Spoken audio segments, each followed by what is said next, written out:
We'll warn everybody now, and I will again, right when the program's ready to start, that we are recording tonight. So by staying online, you're consenting to be here for it. You're welcome to keep your video off if you choose. And once we start, I'm going to ask everybody to mute themselves also. But in the meantime, you're welcome to chat a little bit. Let's see. Oh, we're almost on time. Before we get started, Richard, if you can hear me, Richard Martin, what is the cool photo behind you? Oh, maybe missed me on that. The tiger. Oh. Claire, as long as you're not muted, you can say hi. Okay. I couldn't find the unmute. What was that? Okay. I was asking about the panoramic photo behind you. I can't see that it well. From one of my railway magazines, and it is a 365-degree photo of a rail yard back in the early 30s, I believe it was. And what's unique about it, outside from being a 360-degree view, is it's got everything. It's got diesels, steam, and electric locomotives on that picture. And I had to get it custom framed because the glass is not a standard size. It goes wider than usual. So it took me a bit to get the thing framed. Very good. That's a great shot. Thanks for letting us know about that. Oh, sure. All right. The picture was nothing, but the frame was really expensive. Unfortunately, that's often the case.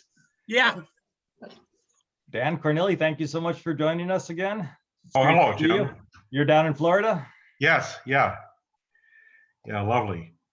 Great. Well, thank you so much for joining us. Great seeing you. Yeah, thank you. If you're ever back in town when everything is back open again, I hope you'll let us know and come visit us at the museum. Oh, will do, absolutely. Great. What part of Florida are you in? Naples. Yeah. Yeah, very nice down here. Nice town. Yeah, beautiful day today. Dan was the marine logistics manager for Inland Steel and those mills that came after it. And so he knows the subject inside and out and was the guy behind the scenes for a lot of the modern maritime history. Yeah. All right, we're a minute after 7. I'll talk about a few other things while we wait for a few last people to sign on. As you know, we've been closed for the past year because of the pandemic, and then we had a flood back in May. We're just about put back together. We're hoping maybe around June we're going to be able to reopen for this year. We don't have an exact date yet, but we are looking forward to reopening and seeing everybody again. For those of you who are not members, we'd love to have you as part of the group. You're welcome to always join us here, but memberships are important. It really helps out the group. So if you're not a member, please consider joining, going to chicagomaritimemuseum.org. And I think under the support link is where you'll find memberships. So wait, it's also in the chat, Jim. Ah, excellent. Thank you. I'm not keeping up with the chat. Thank you so much to you and Veronica for taking care of the chat. It was Ronnie. Very good. All right. Also, while we've been working on getting Place put back together, we're now really deep into designing new exhibits, and we're making good progress on that. We hired a great design firm of Lafferty Van Heasten Associates that we're working very diligently with, and in the near future, we'll have some great new exhibits to entice everybody to come back and see us again. Quick reminder, tonight's program is being recorded, so you don't have to keep your video on if you've got a problem with that. But just a warning that your presence here is agreeing to being part of the recording, and our speaker Neel Zoss has also agreed. We're about 7:03. I'll just start doing a slow introduction of the speaker, and we should be fine with the last few people signing in before we get started. Let you know that next month, our third Friday program is going to be about the whaling bark Progress, which it doesn't, Progress is the name of the boat. It sounds odd that we're having a program on a whaling bark, but it came to Chicago for the 1893 World's Fair and spent the rest of its life here, which was not its plan. But it's a really fascinating story, and it just tells many aspects of the whaling industry, shipping industry, the World's Fair, the museum industry. It's going to be a fascinating program, and our own Ted Karamansky will be interviewing the author, Daniel Gifford, who's a professor down at University of Louisville. And so that's going to be a great program next month. I hope you'll come back and join us. But for tonight, we're really pleased to have Neel Zoss here from Holland, Michigan with us. It used to be before the pandemic, a year wouldn't go by that I wouldn't run into Neel somewhere around the Great Lakes, and he's a wonderful guy to chat and visit with. He's been researching Alexander McDougall and his whalebacks for over 35 years now. He wrote his first book in 2007. It was called McDougall's Great Lakes Barges. And I counted today, there's 186 really great photos in it, and it tells the story behind each of those photos. So it's a wonderful book. And then in 2016, he wrote Whalebacks, Wrecked, Scrapped, Lost, and Forgotten. And for any serious Great Lakes Maritime researcher, this is the encyclopedia of whalebacks that we all turn to. So if you need to know everything there is to know about whalebacks, here's your book. I've got to pick a copy of that up. It's a good one to have. I think you'd find it really useful. Okay. A little more background about Neel. He graduated from Nazareth College in Kalamazoo. He studied business administration and finance while he was there. His career was being a police officer, and the end of career, he was in Florida working as an investigator. And we're certainly glad that he kept researching Great Lakes history and especially whalebacks all that time. He's an amazingly avid book collector. And because you're in Chicago tonight, we're not going to mention that you're a rabid Detroit Tigers fan.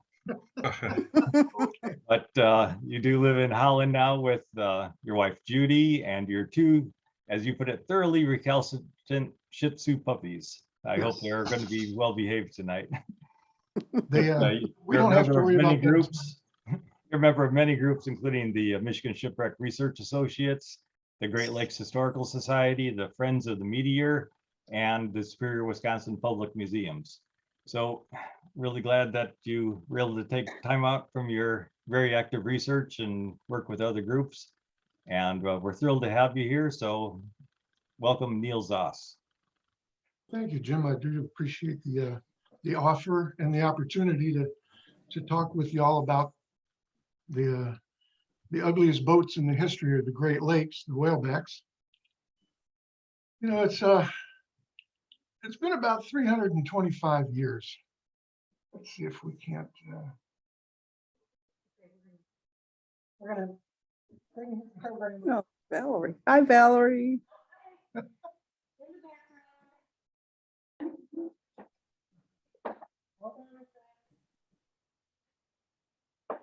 Oh, righty.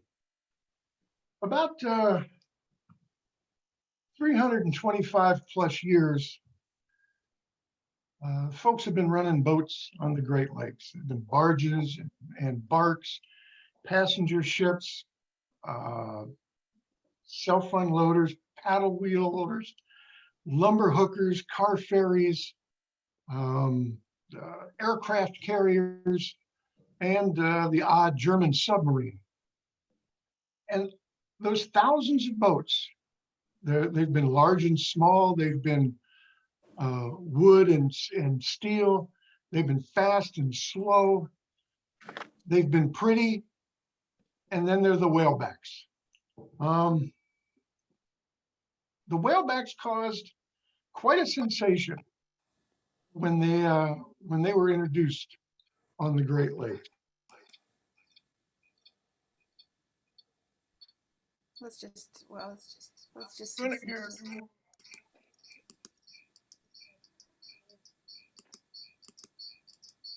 We're gonna technical difficulty.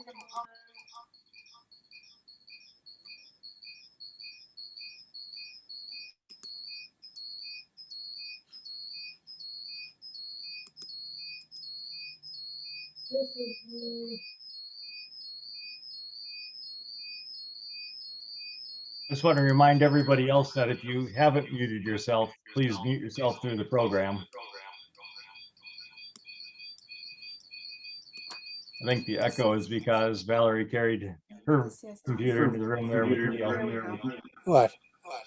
What did you do? I put it on TV speakers. Hold on just a sec. That's what we did last time, now that you mention it. Where did you do it? Audio? Sorry, folks. All right, if everyone else could mute themselves, that'd be great. And make sure there's no other outside noise for the program.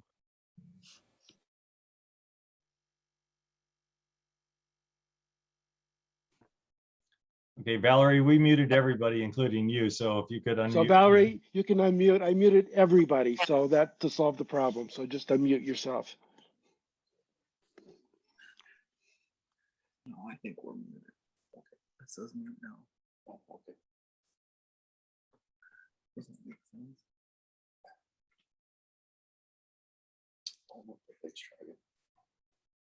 Okay, I think we're gonna be back. Are we back? Do you hear us? You seem great. Everything looks Okay. good. We hear you fine. There we go. Alrighty. Okay. Not muted. The picture we're looking at now is basically the standard launch photograph of barge 101. And what we're going to do tonight, briefly, is go through the history of the whalebacks, and we're going to talk a little bit about Alexander McDougall and his American Steel Barge Company, and then we're going to focus on a couple of the more famous whalebacks with a little more in-depth information on them, just so people have a kind of a flavor for what these boats were and what they did, why they were so unique in the history of our Great Lakes. Made before it started. The first whaleback, barge 101, shows the very, very characteristic whaleback design. You can see from the photograph, it has very pointed bow and stern. It has two small turrets, fore and aft. It has a very rounded hull. And that hull is, for all intents and purposes, nothing more than a large metal tube. Very few of the whalebacks were segmented or compartmented. So it was basically a very long, empty tube to put bulk cargo in. Mostly at the outset of their careers, mostly iron ore. You can probably take a look at that picture and see that it's kind of a utilitarian boat. There's not a lot of frills when it comes to Alexander McDougall's barges. I'm trying not to use the word ugly here, but that's pretty much what it is. It's just, they're not pretty boats. The reason that Alexander McDougall put these boats together and the roundness of the boats was so that the wind and the waves, while the boat was moving, would create less friction and therefore more money for the owners. And truth be told, all of the romantic stories about the Great Lakes and the boats and the sailors, really the only reason to drop a boat into the Great Lakes was to make money. And that's exactly what they were trying to do, make more money. The Great Lakes sailors didn't take kindly to the initiation, the institution of whalebacks. They called them pig boats because of the snout-like bow. It's certainly not the kindest term ever hurled at a whaleback boat, but in all honesty, it's not that inaccurate. a term. You can see that you could probably put a tail and some ears on that barge, and you could call it Porky. I mean, you can see the snout, and it really does make the whalebacks pig boats.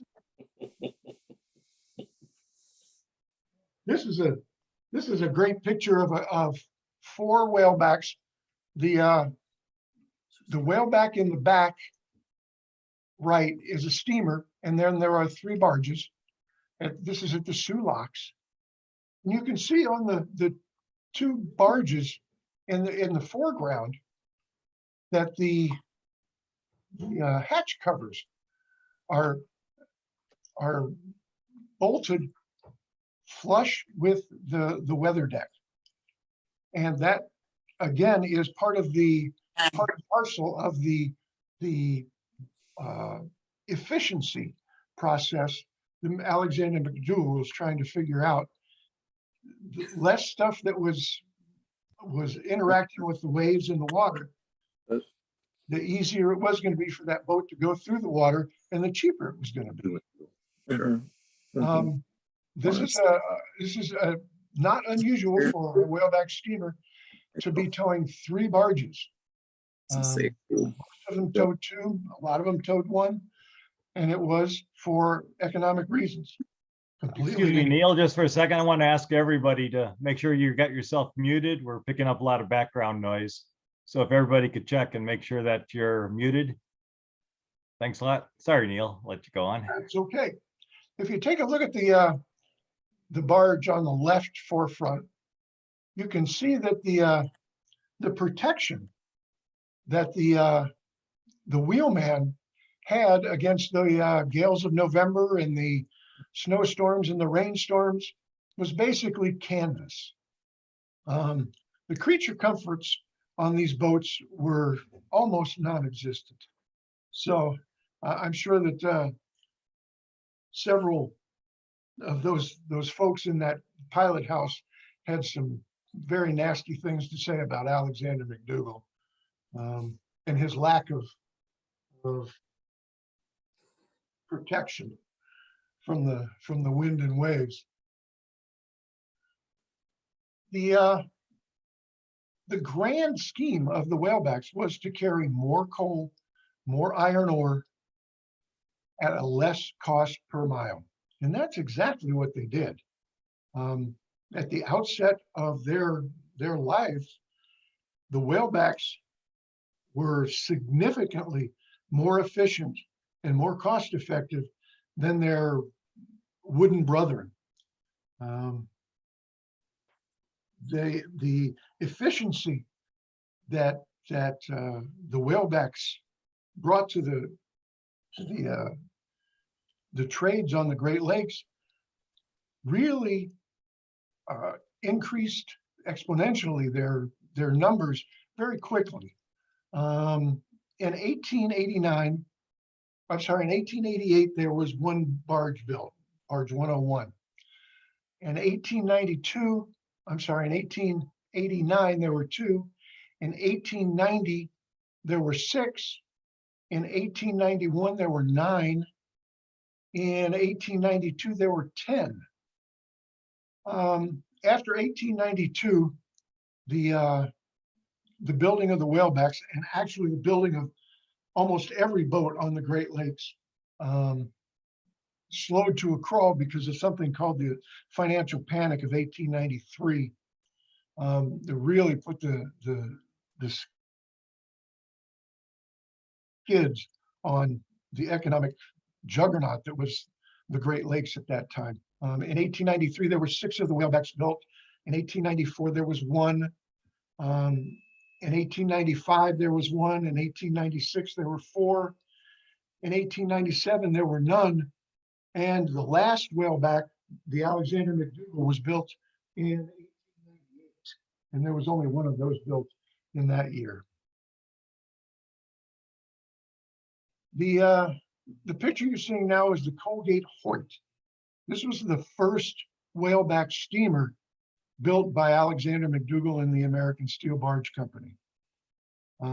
There were 5 barges built prior to this one. It was built at a cost of $120,000. So there's a feeling with some folks that these boats were kind of a fly-by-night haphazard kind of process, and they were not. They were well built, and they were constructed of excellent materials. They were built to last, and they were built to carry as much cargo as they possibly could. She was 284 feet long. She had a beam of 36 feet and a depth of 22 feet. And she could carry 3,000 tons of cargo. She had a 4.5 compound engine that ran at about 725 horsepower. The steamer sailed the Great Lakes and then the Atlantic seaboard until the day after Christmas in 1909, when she ran into a sandbar outside the mouth of the Toms River in New Jersey. The crew was rescued by several of the Coast Guard, I'm sorry, the U.S. Life Saving Service stations in the nearby area, but the storm just wrecked the boat. As a matter of fact, if you go out there now, about 50 feet off the mouth of the Toms River, you can still see her boilers that are still underneath the water, and evidently a magnet for some of the scuba divers in the area. This is the Badger, one of the earlier barges, whaleback barges. As you can see, there's probably not going to be a lot of deck tennis on the deck today.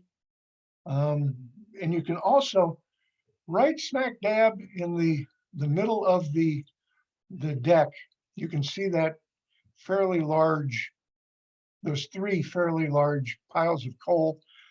And there is one guy with a shovel looking at those piles, thinking he's got an awful lot of work to do ahead of him. The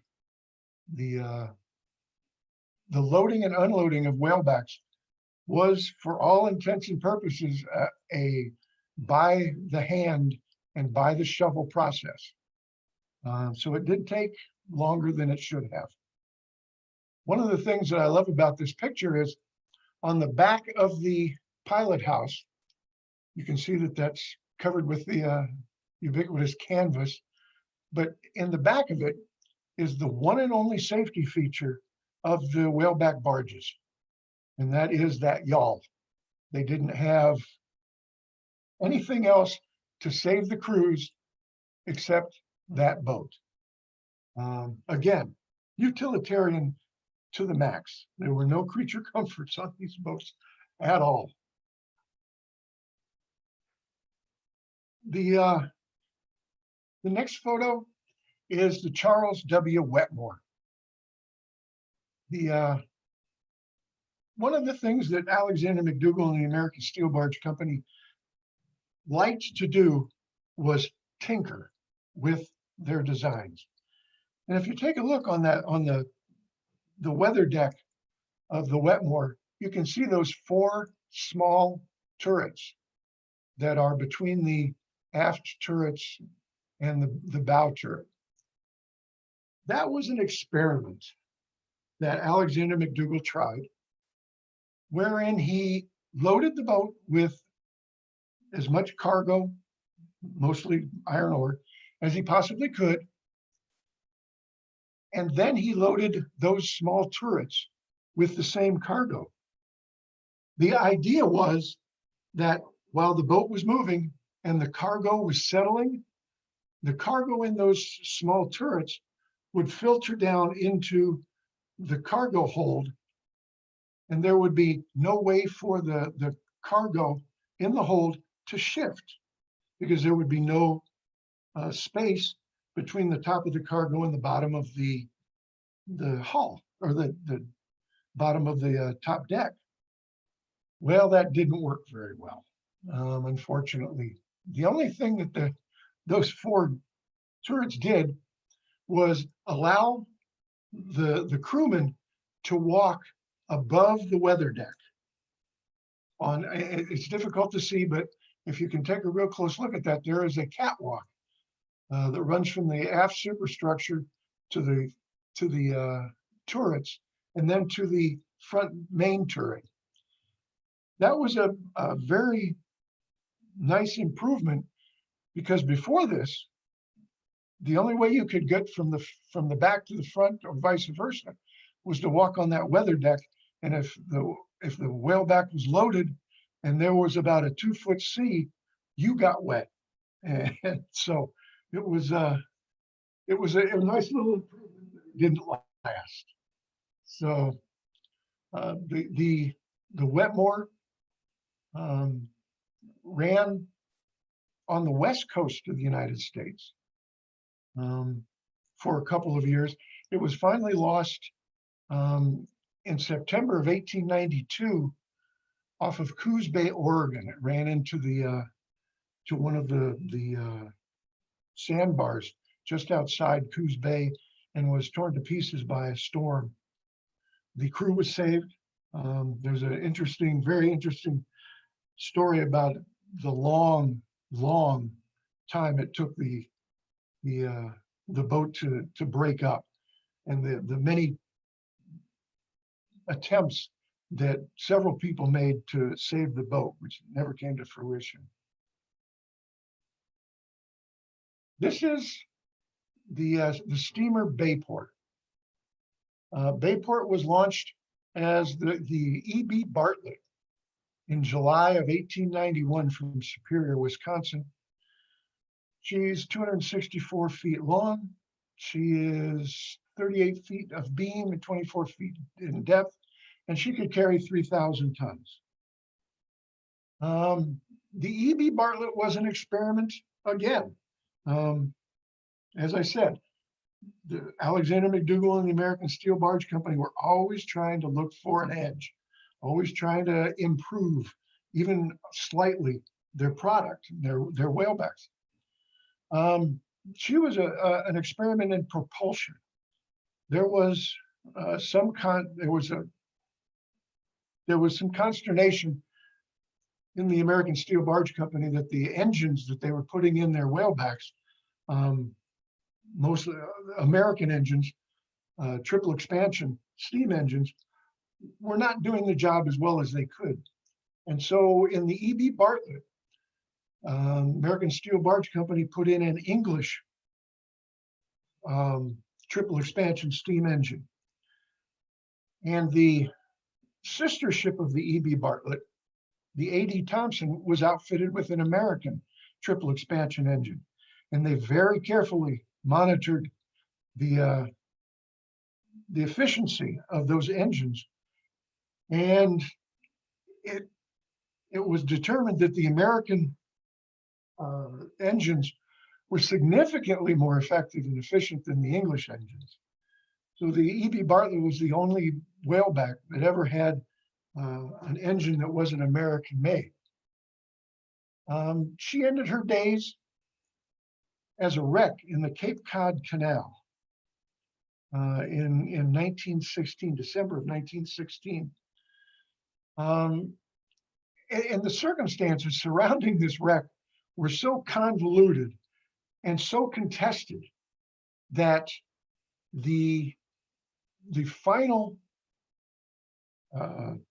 legal process involved with this boat and the Cape Cod Canal was settled by the United States Supreme Court. For those of you who are deeply interested, it's White Oak Transportation Company versus Boston Cape Cod and New York Canal Company, 258 US 341. And at the conclusion of the court process, none other than Oliver Wendell Holmes, one of the more famous Supreme Court justices, rendered an earth-shaking decision that basically said everybody ought to play nice, go home, and pay their own bills. So I don't think anybody got the relief they were looking for at that time. The Thomas Wilson, one of the more famous whaleback steamers. And behind the Wilson, you can see there's a whaleback barge. They're both coming up on the wall at the Sioux locks. The Thomas Wilson was launched in April of 1892. She was 320 feet long. She was 38 feet of beam, and she was 24 feet of depth, and she could hold 3,300 tons of cargo. She had a triple expansion engine that could push her along with about 1,200 horsepower. If you're taking notes, you can see that the barges, as they are being built later and later, are bigger and bigger and more powerful. This was, again, one of the technological processes that McDougall and the American Steel Barge Company were looking for, to try to make their boats better. The Thomas Wilson sank just outside the Duluth Harbor on the sunny, cloudless summer morning, June 1902, when the steamer George G. Hadley made the nautical equivalent of an illegal left turn and slammed into the starboard side of the Thomas Wilson, cut her almost in half. And 9 of her crew died when the Thomas Wilson sank within minutes of the accident. The Samuel Mather was launched in May of 1982 in Superior. She was 320 feet long, 38 feet of beam, and 24 feet of depth. The same dimensions as the Thomas Wilson, but there were some internal changes made to the cargo hold of the Samuel Mather, and she could hold 3,500 tons of bulk cargo as opposed to the 3,300 of the Thomas Wilson. An example again of more tinkering by the folks at American Steel Barge Company. I've always thought it's very interesting that there's a Masonic symbol on the stern of the Samuel Mather. I have no idea why. I've never seen that on any other whaleback. And it does look like this was taken on something like Take Your Daughter to Work Day, because there are 3 kids and 3 women on board the boat, the Samuel Mather, when this photo was taken.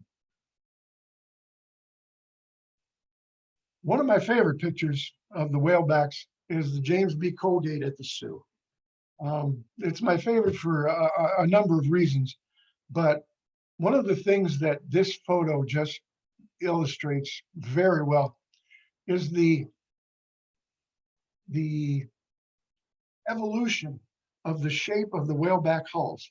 If you remember, when you saw the picture of barge 101, it was very round, very round. It was a pipe in the water. The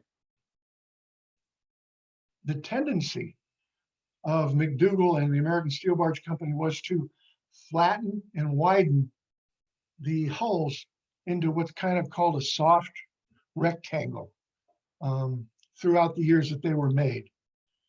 One of the other things that's very neat about this photograph is there's a whaleback barge behind the James B. Colgate, and there's a third whaleback barge behind the doors of the lock.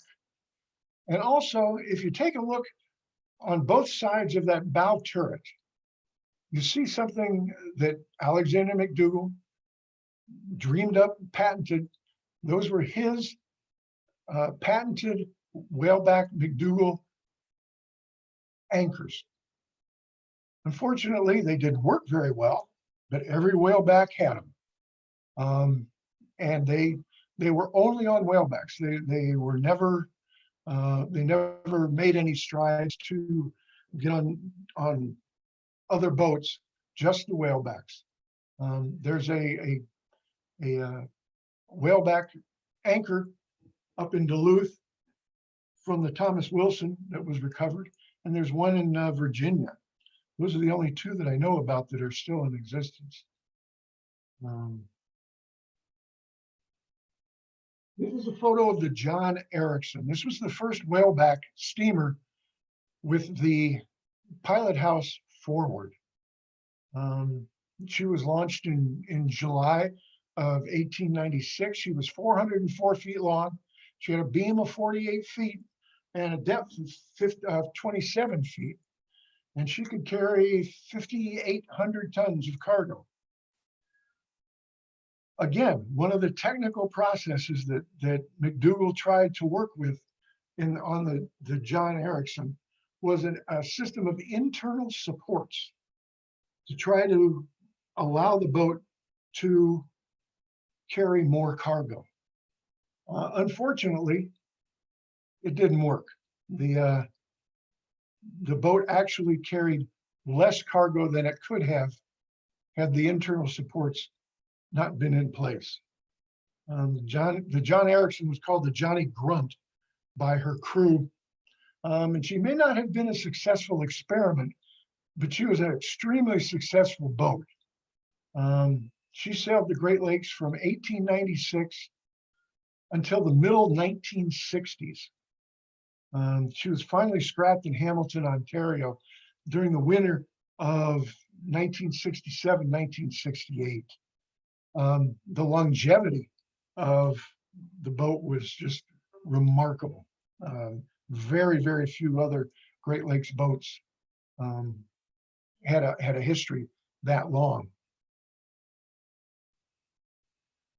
This is one of the later barges. This is barge 129 in Ashtabula, if I remember correctly. She was launched in 1893, and she was lost on Lake Superior when her towing steamer tried to come around and pick her back up when she broke her tow line. And the towing steamer, the Manuola, unfortunately smashed a hole in her port side with its anchor, and the boat went down very quickly, about 30 miles off of Vermilion Point in Lake Superior. You can see on barge 129, it also has one of the Alexander McDougall patented anchors. The boat behind her is called the Andaste. The Andaste was called a semi-whaleback because she had some of the characteristics of the whalebacks, but she had a cutwater bow and she had a tumble home hull, which really didn't classify her as a whaleback, but she did look as ugly as the whaleback, so a lot of people call them a semi-whaleback.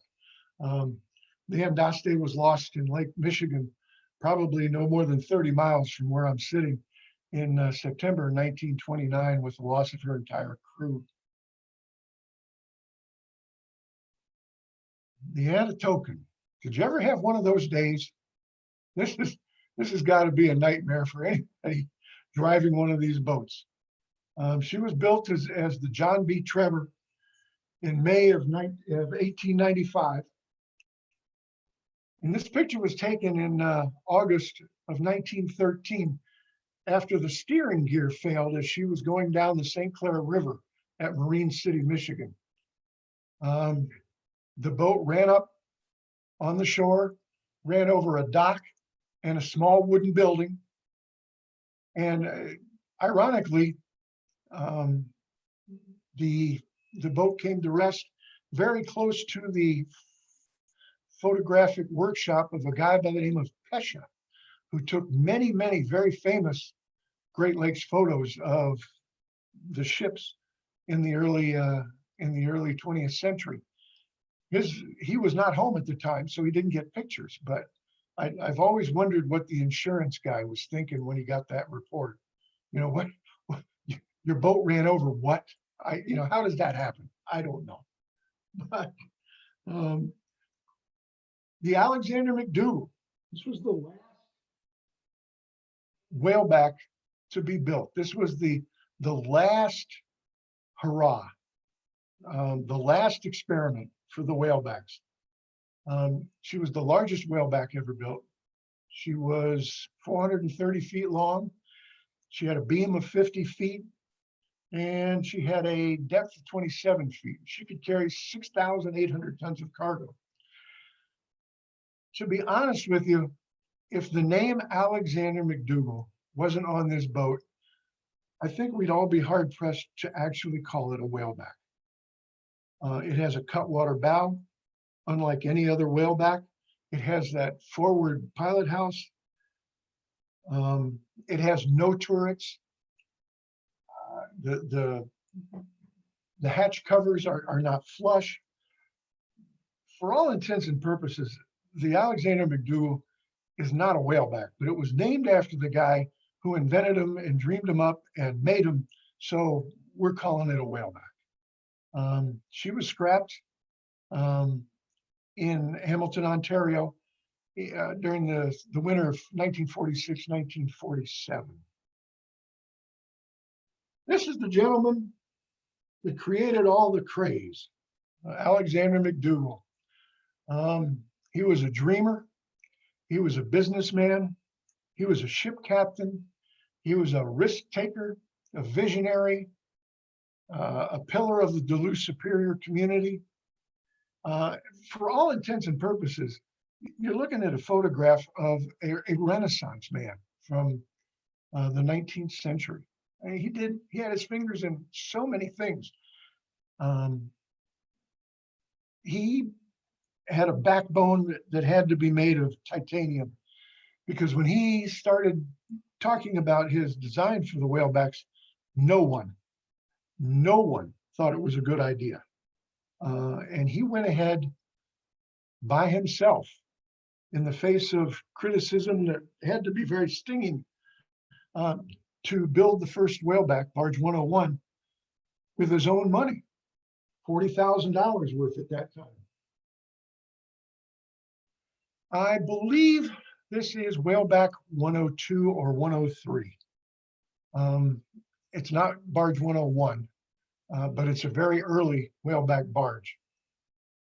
And you can see that how the labor-intensive process was certainly in effect at this point. And one of the things I love about this picture is the horse and buggy at the bottom of the screen on the right-hand side. This was a boat, metal boat, steel boat, made without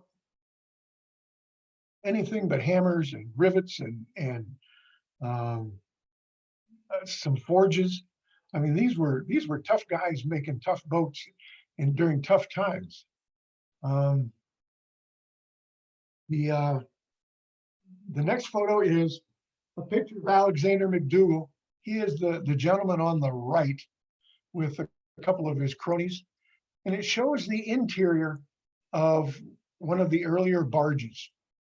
And I like this photograph for the fact that it shows the guts of the barge before they put the plates on the bottom of the cargo hold. You can see the ribs and the stringers. I always thought this was a very unique photograph. And here we have whalebacks under construction. It does look like it's lunchtime when they took that picture because nobody's working on the boat. But one of the things that Alexander McDougall did was during the construction process of his whalebacks, he had construction crews going from boat to boat to boat, doing the same jobs. One crew would lay the keels and work the ribs. One crew would put the plating on, in the internal plating. One crew would put the plating on the outside of the boats. And once they were done with that job, they would go to the next whaleback and do the same job. It was kind of a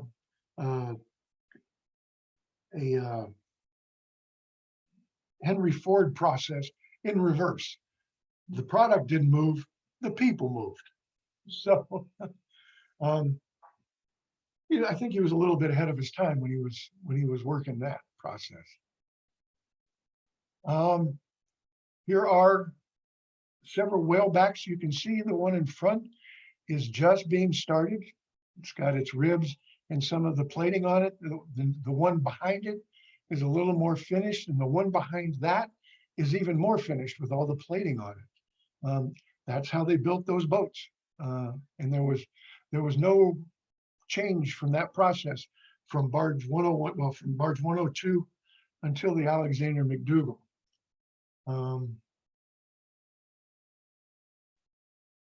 Alexander McDougall, they called him the captain. Now, this is a photo of him about 55 years old. He was born in Scotland in 1845. He emigrated to Canada with his family when he was 9 years old. When he was 10 years old, his father was killed in a sawmill accident, and he stepped up. He had two sisters and a brother and his mother, and he stepped up and started working for a living at age 10. His formal schooling was almost nil. He was a barrel maker, a log splitter, a fisherman, a blacksmith. He picked up jobs wherever he could to help his family. At age 16, in 1861, McDougall joined the ranks of the Great Lakes Sailors when he began working on a steamer by the name of the Edith out of Collingwood, Ontario. He worked a series of boats and very, very quickly became a second mate, a wheelsman, a pilot, and then a first mate. This is a guy that had drive like nobody's business. At age 25 in 1870, he earned his master's papers. He was one of the youngest masters on the Great Lakes. And he became the captain of the Thomas A. Scott, the steamer Thomas A. Scott, in 1871. In 1877, he became the captain of the Japan, one of the triplets that many people are aware of. In 1880, he became the captain of the steamer Hiawatha. After building the whalebacks, Alexander McDougall didn't put his tail between his legs when they basically failed. He went on to build ocean-going freighters during World War I in the McDougall Duluth Company. He was granted close to 40 nautical patents by the U.S. Patent Office. He owned a company that insured hulls and cargoes on the Great Lakes. He directed most of the stevedores in the Upper Lakes. He was the president of the Northern Power Company of Wisconsin. He was on the board of directors of Northern Power Company. He was on the board of directors of the City National Bank in Duluth and the board of directors of the Northeastern Power Company. This was a man that had drive, and people wanted him around. Now, he had ideas that pushed the process of the Great Lakes transportation process, and the cities of Duluth and Superior well ahead of their time. We have a picture of a couple whalebacks. One of the nice things about this picture is the whaleback on the right. You can see that curve of the upper deck of the whalebacks. Most people don't know that it was not flat on top. It was actually fairly rounded. So you had to be careful when you were walking on that spar deck. I have never been able to count the exact number of whalebacks in this photo. I don't know if there's 5 or 7, but there's a lot. And again, this is the process of beginning the whalebacks and then just finishing them up as the crews went from boat to boat. Here's another one. You can see the ribs on the first one, the ribs and some plating on the one behind it. And then all the way in the rear, you can see a whaleback that is almost ready to go. Stacks are on it, or the stack is on it, and it is pretty close to being ready for launch. Here's one of the Alexander McDougall. He lived in Duluth almost all of his adult life. He died in the bedroom of his home in Duluth, overlooking the Duluth Harbor and the lift bridge on Wednesday, the 23rd of May, 1923. And at that point, certainly an era past in the Great Lakes shipping history. Again, Barge 101. This is kind of the VW bug of whalebacks. This was the first. This was the one that had absolutely nothing to say. It had no frills, no nothing, except the space for cargo. That's it. That's all it had. Construction started in late 1887. The ends were built by Pussy and Jones in Delaware, while the center section of the hull was built in Duluth on Rice's Point for about $40,000. She was launched on the 23rd of June, 1888. There's a story that Alexander McDougall's wife actually looked at her sister and said, "There goes our last dollar," because McDougall couldn't get any funding to help him build this boat. So he did it with his own money. And I don't think that that's far off from being true. No one thought this was a good idea except Alexander McDougall. Excuse me. She was 187 feet long with a beam of 25 feet and a depth of 18 feet 3 inches. And she could carry a maximum of 1,200 tons of cargo.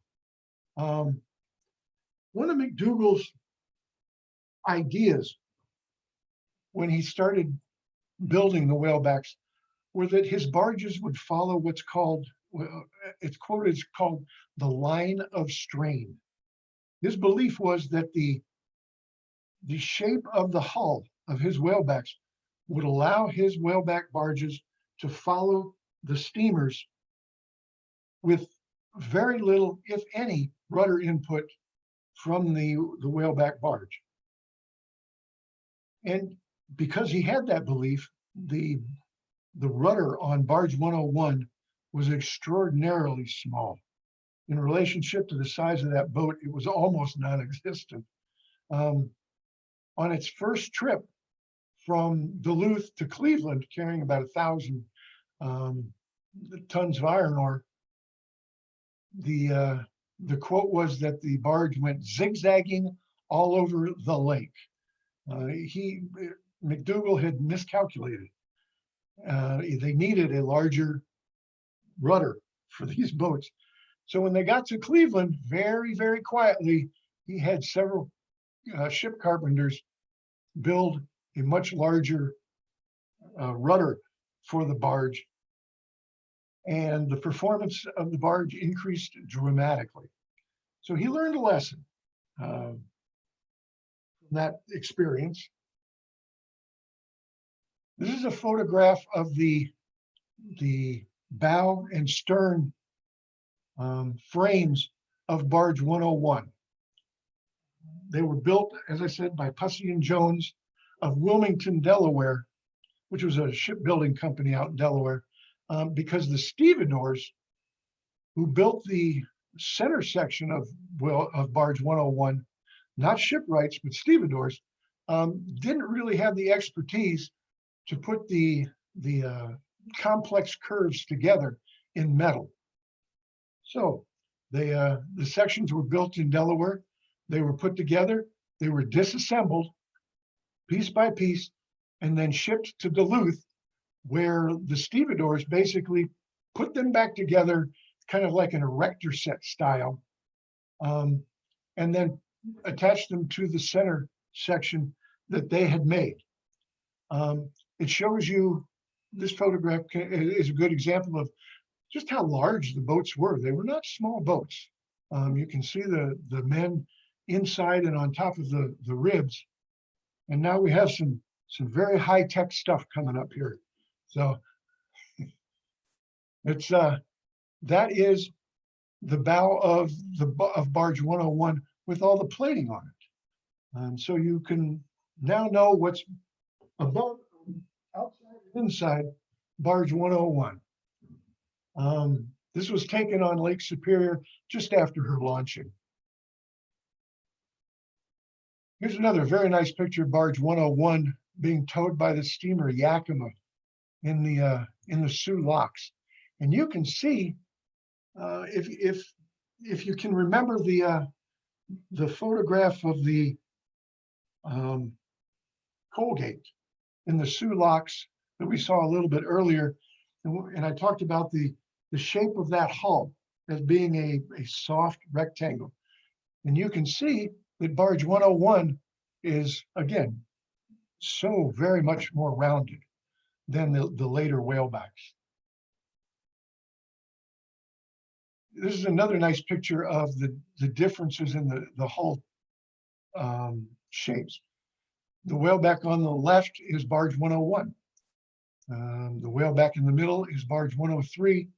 And the whaleback on the right is the steamer Joseph L. Colby, kind of the Papa Pig, Mama Pig, and Baby Pig picture. It's kind of a family picture. And you can see the changes in the hull structure. Alexander McDougall, if nothing else, was always working on a better design, a better boat. Tinkering, he was always working towards a better product. The Christopher Columbus, certainly the most famous whaleback ever built, was designed and built to carry passengers at the 1893 Chicago World's Fair. It was built at a cost of $361,670.73. She carried approximately 2 million passengers while servicing the World's Fair. Now, I have to be honest with you. The trip that the Christopher Columbus took was a grand total of 6 minutes from one of the wharfs to the Chicago World's Fair. But she had folks on her and she was on the water, so that still counts as how many people actually sailed on her. She was 360 feet long. She had a 42-foot beam. She had a 24-foot depth, and she could carry 5,000 passengers. She was the only whaleback built as a passenger liner. I have to tell you that this picture was built taken obviously between 1894 and 1899, and it's very sad to think that someone actually knows enough about this boat to know that little piece of information based solely on where her name is on the hull. It's just, it's kind of a sickness, I think. You shouldn't really know that much information about these boats. After the World's Fair closed down, the Christopher Columbus began daily trips between Chicago and Milwaukee, up and back each day. For $1.50, you could sail from Chicago to Milwaukee and back again. And I don't think you could walk to Chicago or to Milwaukee from Chicago for $1.50 today. There was dancing, eating, sightseeing, and marrying on the Christopher Columbus. The Christopher Columbus had a reputation. It was known as the marrying boat because evidently the good folks in Illinois had at least some standards when it came to who you could marry and who you couldn't in their state. And they actually imposed some time frames on couples who wanted to get married. Evidently, Wisconsin didn't care whether you married your sister or not. So you could ride the Christopher Columbus from Chicago to Milwaukee, and they had a justice of the peace on the dock. You could get married, and life is good. I don't know how many brothers and sisters got married, but who knows? Every now and again, the Christopher Columbus would be hired by a private company to take employees or visitors, guests, customers on short trips on Lake Michigan. Most of the time it was from Chicago to the western part of Michigan and then back again. They called that the dustless road to Happy Land, for the number of passenger boats that ran that specific route. One of the highlights of the life of the Christopher Columbus was the stability test that she underwent after the Eastland disaster in the Chicago River. In July of 1915, the Eastland rolled over in the Chicago River, killing 845 people. It's a disaster that still has repercussions to this day. The aftermath of the Eastland turning over was immediate and dramatic. What occurred was that passengers on boats on the Great Lakes pretty much ceased to exist. Everyone was afraid that if the Eastland went over, why couldn't the Christopher Columbus or any other boat turn right over and kill another 845 people? Business was at a standstill for the passenger trade on Lake Michigan and the Great Lakes. So what the folks on the Christopher Columbus did was they decided to prove how stable their boat was. They took 7,500 sandbags, placed them along her port side to simulate the weight of passengers all on the port side. They had a number of local government officials and federal officials on the boat. And then they had two tugs pull the Christopher Columbus on its to try to turn it over. And they could not do it. The Christopher Columbus basically listed a grand total of 12 degrees. And the reports of that test very literally saved the passenger of the day and the passenger boat business. This is a photograph of the Christopher Columbus after 1917. You can see the open ports on her hull. That's how passengers got on and off the boat. They didn't go onto the deck. They went through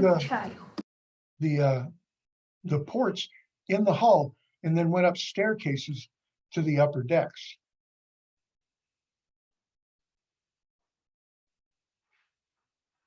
So here's another photo of the Christopher Columbus fully loaded with those hatches open, and they stayed open unless it was bad weather. Whether they were on the river or on the lake, they stayed open. So I always thought that was very interesting that they didn't close those hatches for some kind of safety issue. The Christopher Columbus was scrapped in 1936. There were attempts to save her. Some folks wanted to take her to the East Coast and make a restaurant out of her, and it just didn't come to fruition. In an odd kind of twist, in 1936, the United States was still kind of friends with Japan, and much of the steel that was cut away from the Christopher Columbus was sold to Japan, and obviously for their war effort. So we really don't know how much of that steel came back towards American servicemen. But in another kind of ironic twist, the steam whistle for the Christopher Columbus was given to the city of Manitowoc for their air raid siren. So the Christopher Columbus was on both sides a little bit. The Frank Rockefeller, the graybeard of all the whaleback vessels. She was launched in April of 1896. She's 380 feet long. Her beam is 45 feet, and her depth is 26 feet. She could carry 5,200 tons of bulk cargo. She is still serving to this day. Now, she's not transporting coal or iron ore or anything else, but she is a museum ship in Superior, Wisconsin. And she's berthed about 1.5 miles from where she was built, 25 years ago. One of the interesting parts of the Frank Rockefeller, which was named after John Rockefeller's estranged brother, is you can see that there is a freestanding pilot house on the right side of the photograph, just in front of the coal bar, or the coal bunker of the Frank Rockefeller. This is a photo of the Frank Rockefeller in color after some changes that were made to the boat.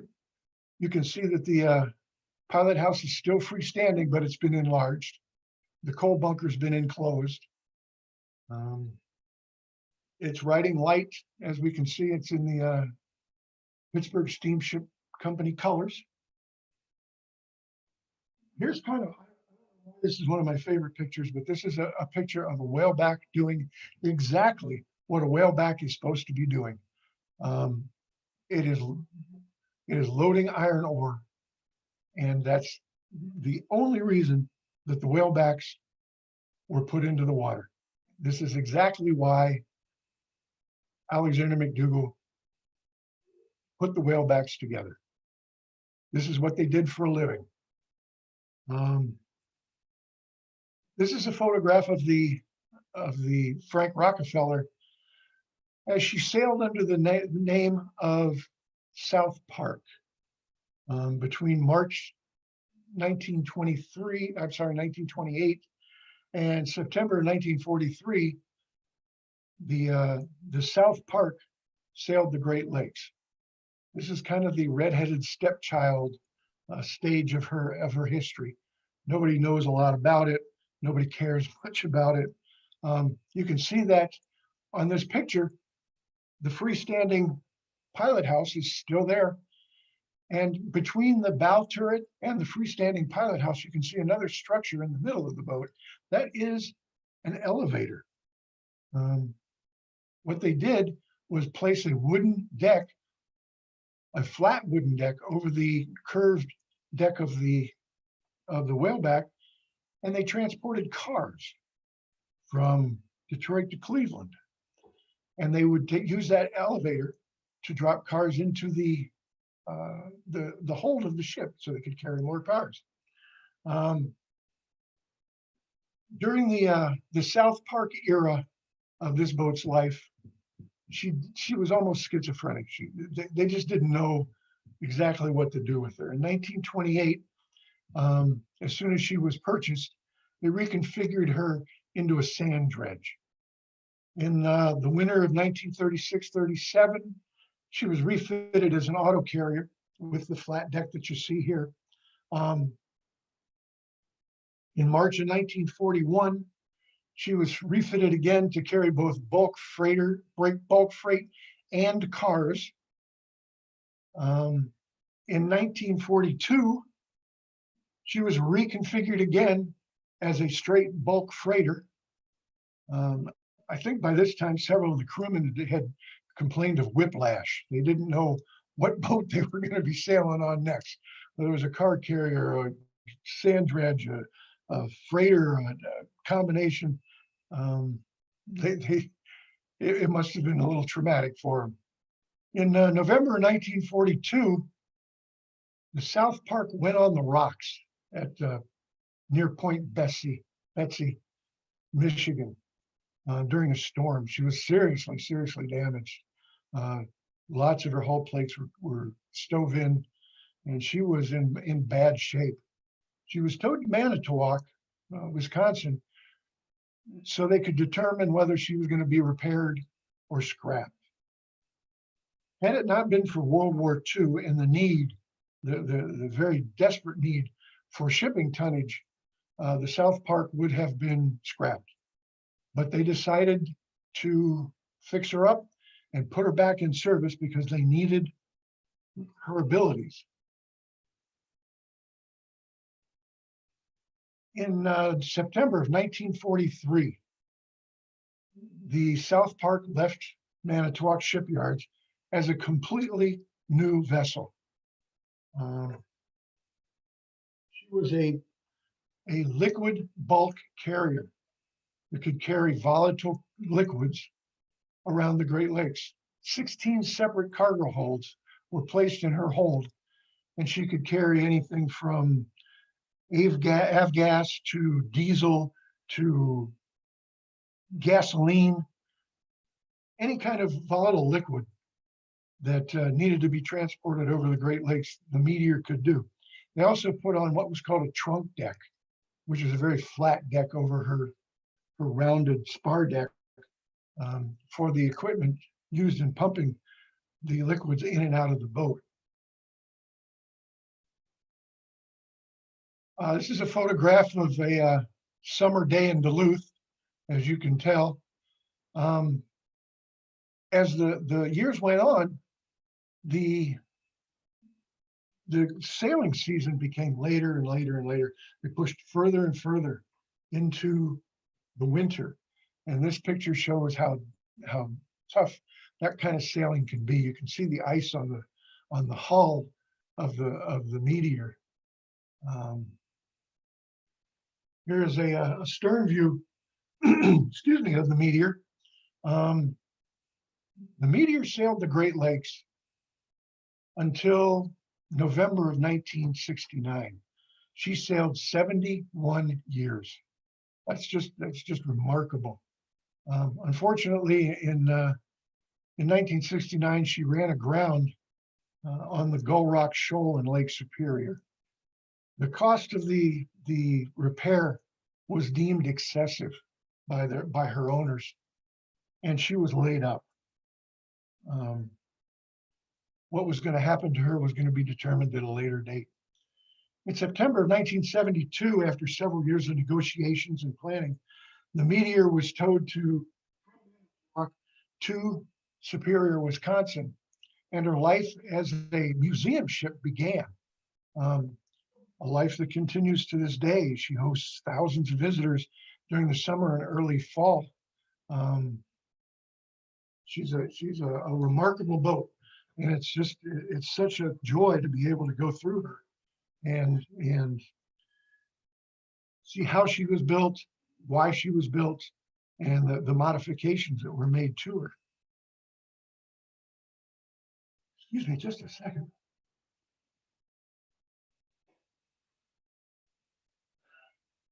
One of my favorite whalebacks was the Pillsbury. Excuse me, the Pillsbury, along with her sister ship, the Washburn, were built as the only two package freighters by the American Steel Barge Company. They were built with what was called a tween deck for package freight, mostly flour. And the boats were loaded through those hatches on the side of the boat. There were only two package freighters made. Another experiment by American Steel Barge. Pillsbury was launched in June of 1892. And just as kind of a harbinger of what her life was going to hold, The wave that she pushed up when she was launched into Howard's Pocket, just off the Superior Duluth Harbor, pushed a wall of water into the onlookers and dragged a very fair number of them into the water. Thankfully, no one was hurt, but it portended things to come. The Pillsbury worked for 4 years hauling flour to Gladstone, Michigan, for the Sault Ste. Marie Railroad line. About 4 years after she was put into service, the Sault Railroad line returned her to the American Steel Barge Company because not only the Pillsbury, but the Washburn just weren't fulfilling the contractual obligations that were required of them. Kind of like a nautical lemon law kind of thing. So the American Steel Barge Company refurbished both of the boats, and in 1896 sold the Pillsbury and renamed her the Henry Court. The Pillsbury, excuse me, had not great luck on the Great Lakes. She had more than her fair share of dings and bangs. But the Henry Court had unmitigated bad luck through her entire life. There's a story that if lake sailors or captains or lighthouse keepers wanted to know where the Henry Court was, all they had to do was look out on the lake and find the ugliest, nastiest, darkest cloud they could find, and the Henry Court would be directly under that cloud. Bad luck didn't follow the Henry Court. It's pretty much assumed that bad luck had its own cabin on the Henry Court. In July of 1898, the Henry Court rammed while it was sailing backwards into the steamer State of New York near Cleveland. Did some significant damage to the state of New York. Thankfully, no one was injured, no one was killed. In 1901, the Henry Court rammed the steamer CS Parnell in Lake Huron. Now, there might have been some discussion about who was at fault in the State of New York Henry Court collision. There was no discussion about who was at fault in the Henry Court CS Parnell collision, as the CS Parnell was at anchor when the Henry Court rammed into her.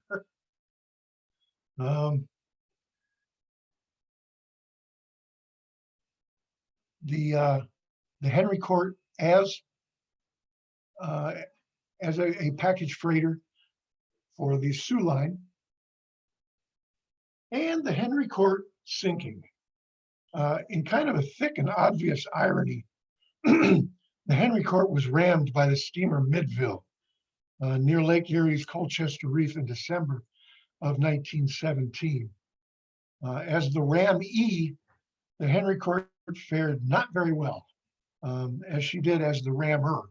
She always survived the ramming when she did it, but she didn't survive the ramming when she was the target. She sank very quickly in 30 feet of water, and her owners, Pittsburgh Steamship Company, decided that it was pretty close to, there were only a few days left for Christmas shopping, and the weather was rotten, and the Henry Court wasn't going to go anyplace. So they decided to leave her where she was and go pick her up in the springtime, haul her up, fix her, and put her back in service. Henry Court had some other ideas. The winter of 1917, 1918 on Lake Erie was vicious winter. The ice floes ripped off this superstructure of the Henry Court, ripped off the bow turret, and it pushed the hull of the Henry Court 4 miles from where it sank. It took the crews looking for the Henry Court 2 weeks to find her. They knew exactly where she sank, and it took them 2 weeks to find her because she had moved so far along the bottom of Lake Erie. Okay, they found her. Let's raise her up, get her fixed up. Let's put her back in service. Well, that didn't happen either. The Henry Court worked diligently to stay on the bottom of Lake Erie. It took until September of 1918 for the folks to bring the Henry Court back up. That was after 3 failed attempts and then building a cofferdam around her. They just had a horrendous time trying to recover this boat. After she was finally recovered in September of 1918, she was taken to Coney, Ohio, where she was completely outfitted and refitted. And you can see in this photograph, she has a flat deck. She has a much larger bow housing. She has superstructure. There's no turrets. This was her final configuration. In May of 1927, the Henry Court ran aground. You're not going to believe this, but on Colchester Reef, where she'd spent about 9 months a decade earlier underwater. She was on that reef for 6 days before they were able to tow her off. In 1927, the Henry Court was sold to a gentleman by the name of Andrew Green and his Lake Ports Shipping and Navigation Company. Their company was going to use the Henry Court as a scrap hauler. And for that reason, they refitted her with those 2 steam cranes that you see on her deck for the unloading and loading of the scrap. In 1932, in June of 1932, things took a turn for the worse for the Henry Court when one of her crew members in Milwaukee was trying to come back from shore leave, fell off a ladder going up the hull, hit his head on the deck and died in the water, drowned in the water. In the summer of 1933, the Henry Court ran down 3 fishermen in their small boat in the Muskegon Harbor Channel in Lake Michigan. 2 of the fishermen died. 1 of the fishermen was saved by the crew of the Henry Court. In December of 1933, this is just, these all happened, these last 3 happened within 6 months of each other. The Henry Court touched bottom on Ballard's Reef in the Detroit River and was just barely able to get to her Nicholson dock when she sank right to the bottom of the river. One of the processes that the whalebacks were used for, and the Henry Court in specific, was as a icebreaker because of the rounded hulls. There was a rumor going around that Mr. Green believed that he hadn't so much bought a whaleback as his own personal little piece of Hades after all those accidents. In November 1934, final accident. The Henry Court didn't quite make it through the Muskegon Channel harbor entry and ended up against the North Breakwater. The Muskegon Coast Guard crew tried to save the crew that day or that night and lost one of their own in the process. He was swept overboard, a young man by the name of Jack Tipper, and he was never found. He's still in the arms of the lake. The entire crew was rescued the next morning by the Coast Guardsmen using a breeches buoy. You can see in this photograph, right smack dab in the middle, there is one of the crew members on a breeches buoy going towards the breakwater. In December 10th, 1934, Mr. Green announced plans to pull the whaleback back up, fix her, and put her in play again. Well, on the 26th of December, 1934, another storm came through the Muskegon area and ripped the Henry Court to pieces, rolled her over, and parts of her are still on the bottom today. Now, true to form, the the Henry Court, for her last little hurrah, was valued at $75,000 and was fully and totally uninsured at the time of the wreck. Interestingly, most of Captain McDougall's Great Lakes whaleback spent a significant amount of time on saltwater.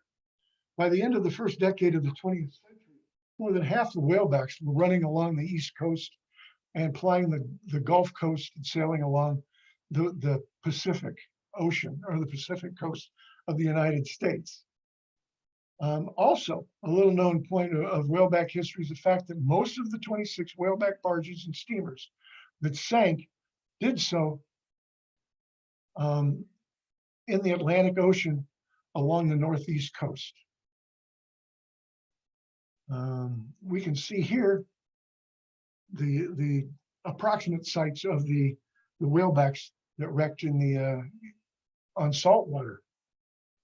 We also had 8 whalebacks wrecked on the Great Lakes. The Thomas Wilson outside of Duluth, barge 115 at Pick Island in Lake Superior, barge 129 near Vermilion Point, barge Sagamore in Whitefish Bay, the Henry Court all over the place, but mostly in Muskegon, the Clifton in the middle of Lake Huron, the James B. Colgate off Long Point in Lake Erie, and barge 104 in Cleveland. The Meteor, the last surviving whaleback, now serves, as I said, as a maritime museum in Superior. You can take a tour. You can see all of the internals and externals of the boat. It's a remarkable place to visit if you really want to see anything about the whalebacks.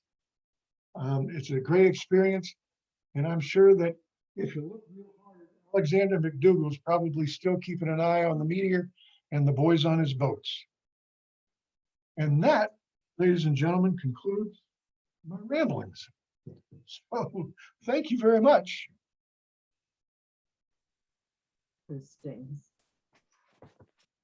Thank you, Neil. That was great. Had a few comments along the way. I'm trying to figure out how to restart my video here. There I go. All right. Let's see. Dan Corneli early on asked about those hatch covers with them being so flat. That had to be a lot harder to handle than a typical hatch cover. Was there a special way they worked on that? The hatch covers were, as I said, flush with the spar deck.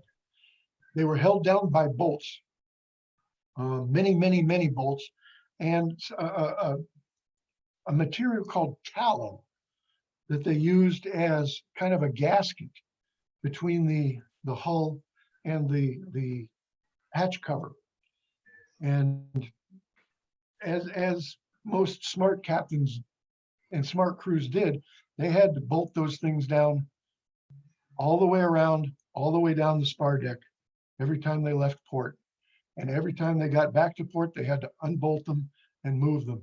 It must have been just a gigantic pain. Neil, were those wooden sectional hatch covers?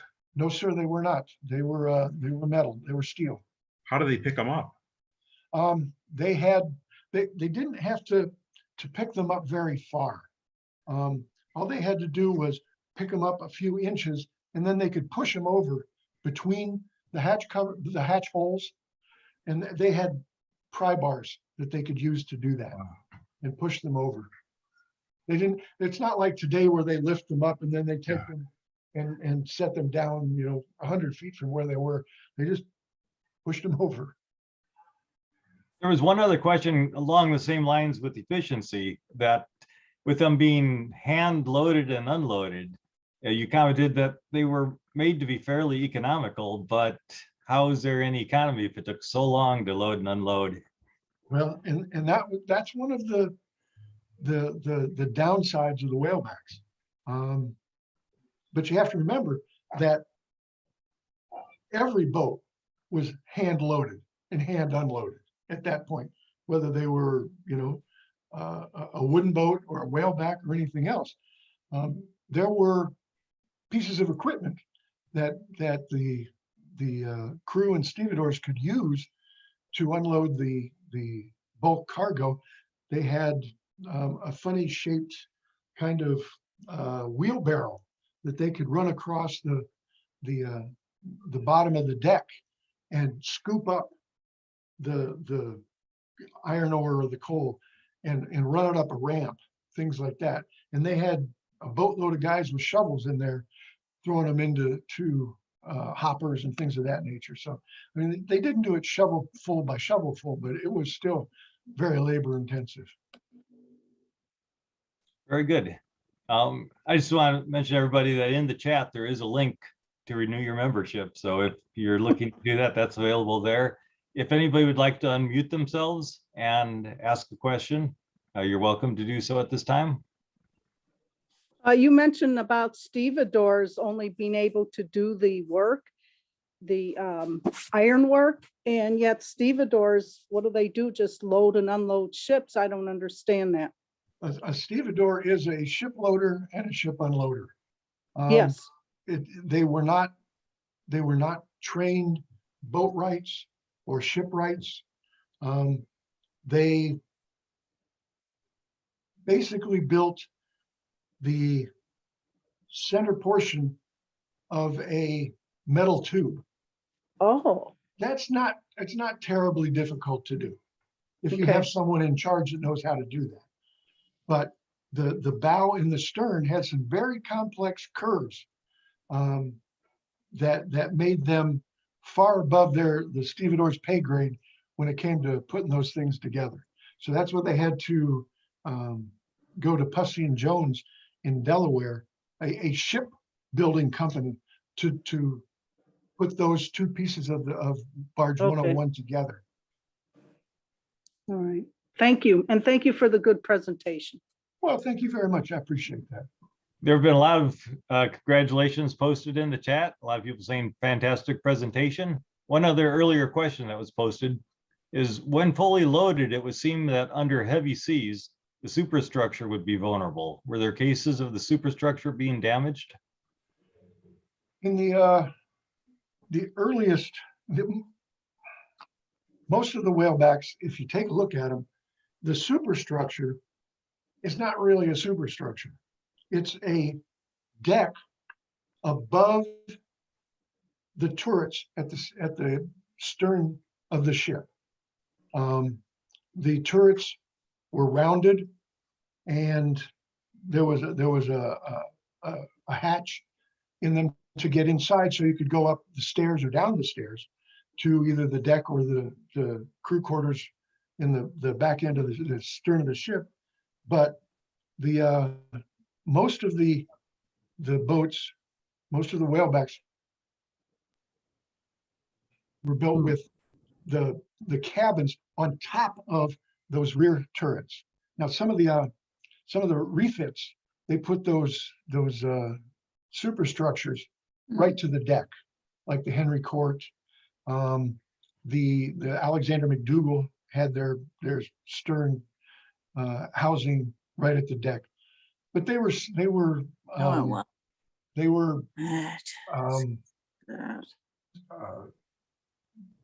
modified so that they could withstand the water. Very good. Jonathan, Sebastian, if you'd like to unmute yourself and ask your question about, or your point of information, you'd be welcome to do that about the last captain of the Meteor.